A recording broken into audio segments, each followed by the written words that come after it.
Okay. Well, thank you very much for this invitation to speak at this marvellous event. This too will be a personal view, albeit from, I think, a different perspective and informed by a different experience of the art museum as a changed and changing place. This is the best I could do for an image of a connoisseur in the shade. It does at least point to the ambiguity which is intended by my use of the term shade. The shady corner these elegant figures occupy is both protected and hidden or obscured. Shade can offer protection, shade can obscure. I will begin properly with two statements which I think are in themselves uncontroversial. The first is that the last years have seen very significant cuts in public funding for the arts in the UK.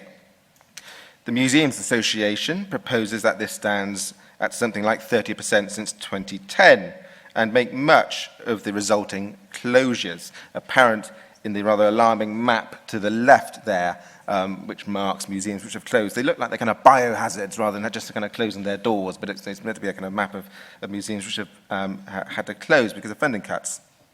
And I should say, of course, my reference points for this talk are drawn from the UK and probably reflect the Anglo-American economic context more decisively perhaps than a wider context. We in the UK often look slightly dreamily across the channel to our European colleagues and think, oh, it's much better over there, all the state funding that museums get on the continent. I think I've had conversations which suggest that may be optimistic.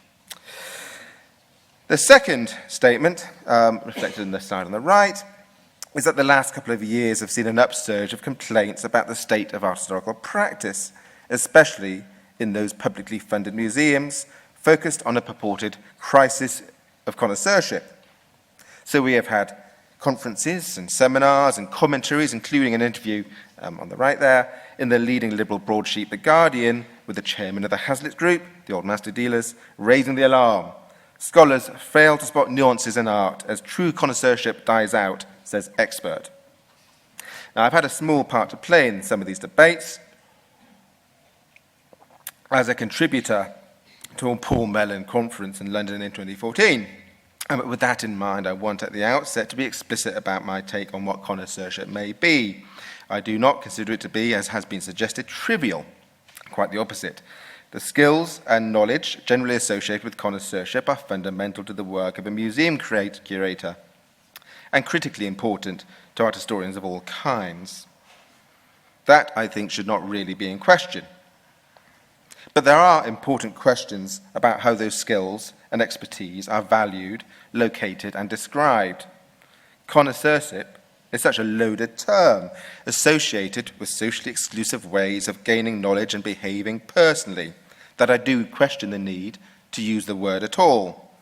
Connoisseurship seems to be rather less a strictly defined set of scholarly skills than a disposition, a way of behaving.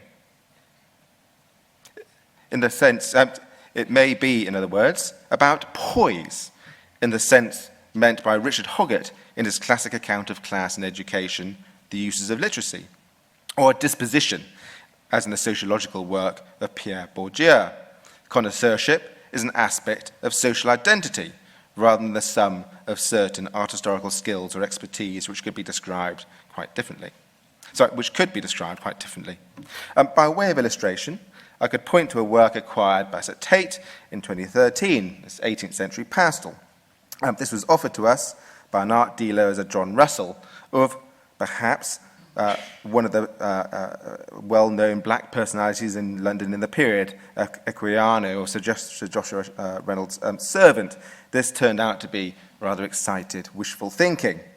The pastel is by Isaiah Humphrey and represents the running servant of Baron the Dutch ambassador, first exhibited to no great acclaim in 1795.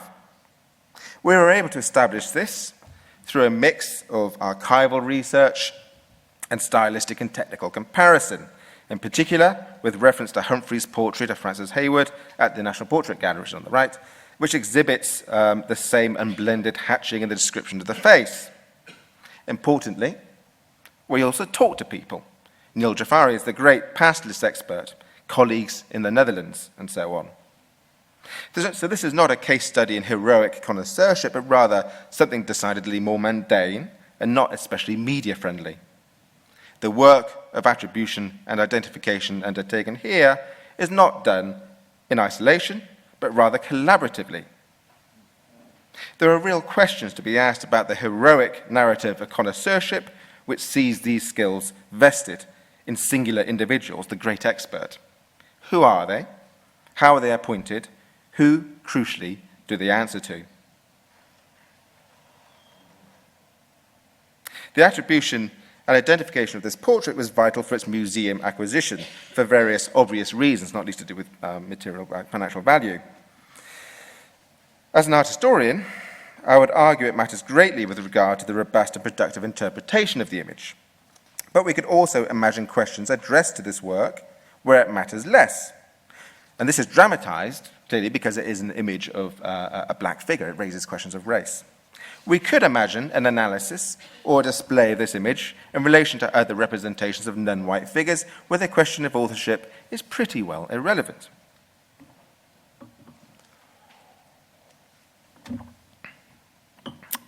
The recent focus on questions of connoisseurship in the UK has surely been motivated in no small part by the work of the Public Catalogue Foundation, now identified as Art UK. Again, wary of being misrepresented, I want to say from the outset that the work of the Foundation has been fundamentally a very good thing. Those words are in capital letters in my script, a very good thing.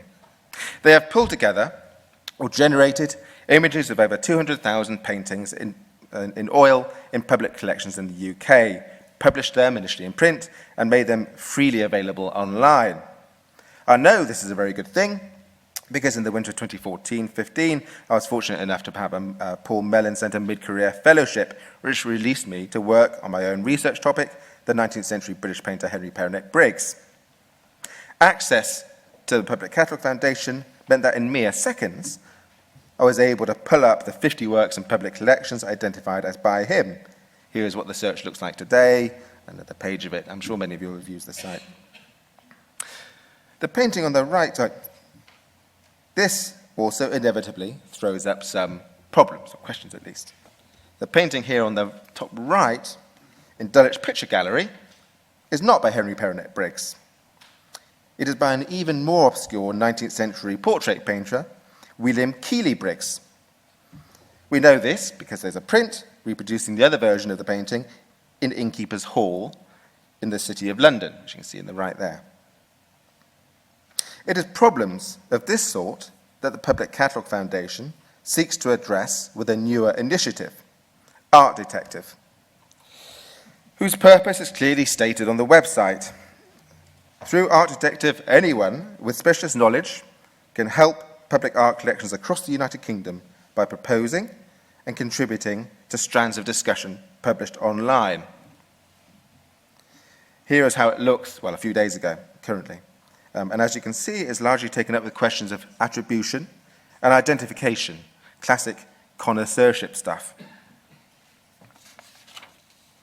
Something like 15% of the 200,000 plus works appearing online apparently have unsolved issues in these areas. I say apparently because my work on Briggs involved me in precisely such inquiries.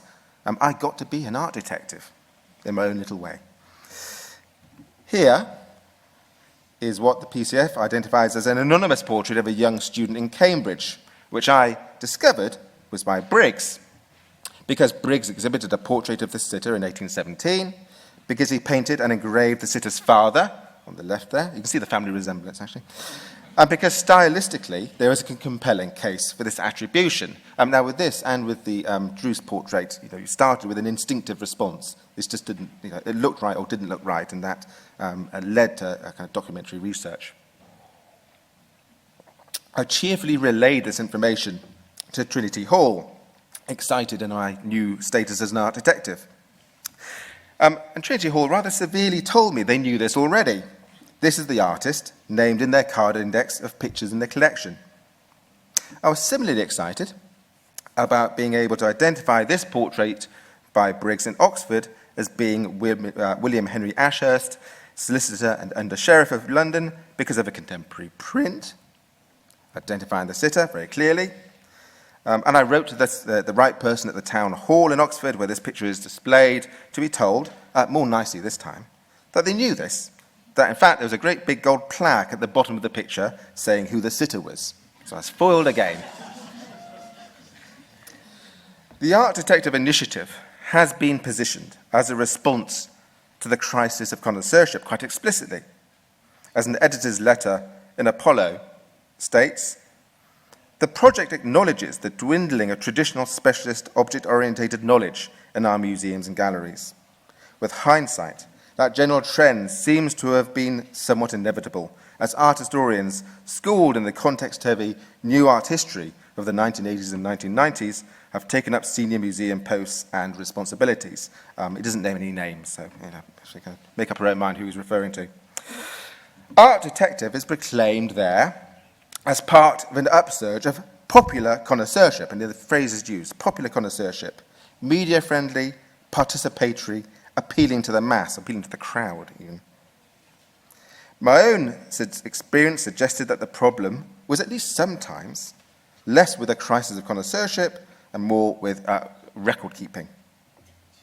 And I think this idea of popular connoisseurship needs to be tested out more fully.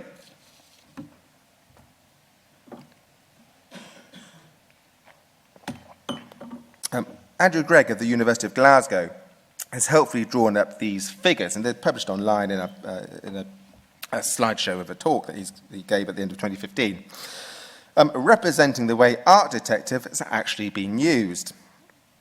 Surveying the first 2,000 users, he has established that 3/4, 1,564, actually contributed. Of these, 1,400 proposed only one topic each. A mere handful of individuals proposed a disproportionate number of topics, one over 200 topics, another between 150 and 199, another between 100 and 149. So it looks like what is presented as a mass crowd activity turns out to be engaging a rather tiny number of individuals. Now, that's not necessarily a bad thing in itself, but it does matter, because Art Detective has such prominence as a reference point for discussion around the crisis of connoisseurship, and because, having started out as privately funded, the PCF has secured a share of that ever scarcer public funding. Looking at these figures and this dynamic of universal access actually boiling down to the privileging of a minority, looking at these figures has an uncanny quality for anyone familiar with recent critiques of the neoliberal free market economy. Because what this seems to lay out is a situation which is unnervingly similar to that apparent in the much bigger, more obviously politically urgent realms of economy and education, where, according to the critics of neoliberalism at least, the promise of equal access to wealth, power, education, in multiple contexts and through successive political regimes over the last 40 years, turns out to be anything but. The promise of equality of access to home ownership, to investment in shares, to education, so prominent as political themes from the end of the 1970s, turns out to involve, yes, access, but also the entrenchment of the elite. As the preeminent social scientist David Harvey has observed, in the UK, the top 1% of income earners have doubled their share of the national income since 1982, concluding neoliberalism was from the very beginning a project to achieve the restoration of class power.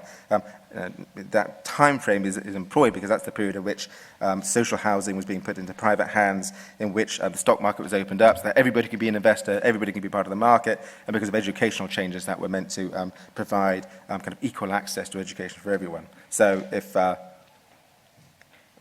wealth is being concentrated in that same time frame, it's worth taking note of. In its recent review of further proposed changes in Britain's higher education system, the intellectual historian Stephen Collini evoked, rather bleakly, the work of the philosopher Alasdair MacIntyre and his disquieting proposal that the language of morality has lost all real content, leaving a husk of empty words and a barren utilitarianism. Collini is observing how in higher education, a presumably sincere commitment to educational access has become wedded to the drive to marketisation and mechanistic forms of assessment. This consumerist logic was made chillingly clear in the 2010 review by Lord Brown of Madingley on educational access and student finance, the report which paved the way to the introduction of student fees and supposedly self-adjusting market competition as the overriding means of establishing academic value. We might wonder whether the same values are triumphing in our own sector.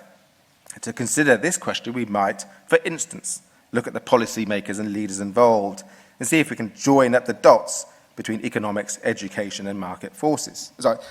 Between economics, education, and culture.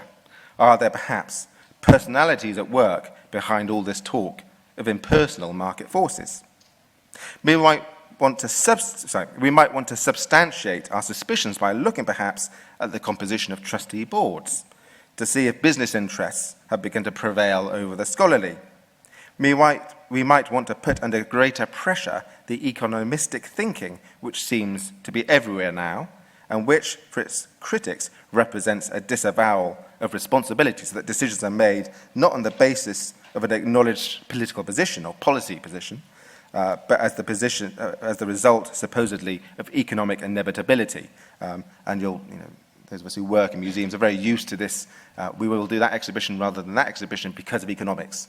It's not because not because of something we want to do. We're being obliged by economic inevitability. In our world, in the museum world, and perhaps constituting a special characteristic of our world, the husk of social democratic commitment survives. A husk, in the sense of the term deployed by MacIntyre, manifested mainly in the utilitarian focus on numbers of 20,000 people or 200,000 people like an artist or an exhibition. It must be good, mustn't it? Or better, at least, than the exhibition that appeals only to 10,000 or 100,000 individuals. The former is more democratic, surely. In our world, that democratic impulse is also tied to the elevation of the exceptional, the artists, who seem conveniently to represent another kind of freedom. If artists as individuals are given the freedom to act, to criticize, to do as they like, then that, surely, is a proof of the freedoms we all enjoy. These last points take us in a new direction, not immediately relevant to today. Although the currency of the artistic identity as a model for all working lives is a phenomenon we, as art historians, should be dwelling upon. We're encouraged, there's a recent book by Angela McRobbie on teaching in the creative industries, which deals with this idea that artists' working lives, their portfolio careers, the risks and uncertainty which are involved is a kind of a model which is being rolled out for all sorts of working lives. We're all meant to work like artists, whatever we do. But we can briefly note, looking at Luc Boltanski and Yves Chapelot's important New Spirit of Capitalism, that the artistic critique has over history a special place in being assimilated into and ultimately assisting the progress of capitalism and the social division and concentration of wealth this involves. Bringing this a little nearer home, we might wonder whether the new art history of the 1980s and 1990s represents the kind of critique conceived by Boltanski and Chapelot, assimilated by and ultimately supporting a capitalist establishment. Art museums of all kinds will, after all, now engage with issues around race and identity, gender and sexuality, and can hardly be seen not to do so, in a way which would have been radical 40 years ago. One of Boltanski and Chapelot's central points is that the radical critique which emerged in mainly French theory in the 60s and 70s, I quote, shared the aim of discarding the responsible subject to whom the alternative between authenticity and inauthenticity presents itself as an existential choice. And we might consider this unsettling of essentialism as underpinning much new art historical work. The thesis they put forward is that this discarding of the responsible subject, the subject was able to choose and judge, becomes a dimension of new management culture, with job security, externally recognized expertise, career stability all being slighted as things of the past, signs of a redundant faith in authenticity. In this context, connoisseurship, insofar as it represents an effort to establish truth about works of art, might be worth salvaging after all. But only, I would submit, if it is shorn of its class-specific values, and only as part of a larger critical armamentarium, and only if it is embedded within structures representative of and subject to the public interest, public in a genuine moral sense, and not merely as the rough aggregate of supposedly self-regulating market activities, whether actually financial, the art market, or the market for commodified knowledge which media and technology has allowed to flourish.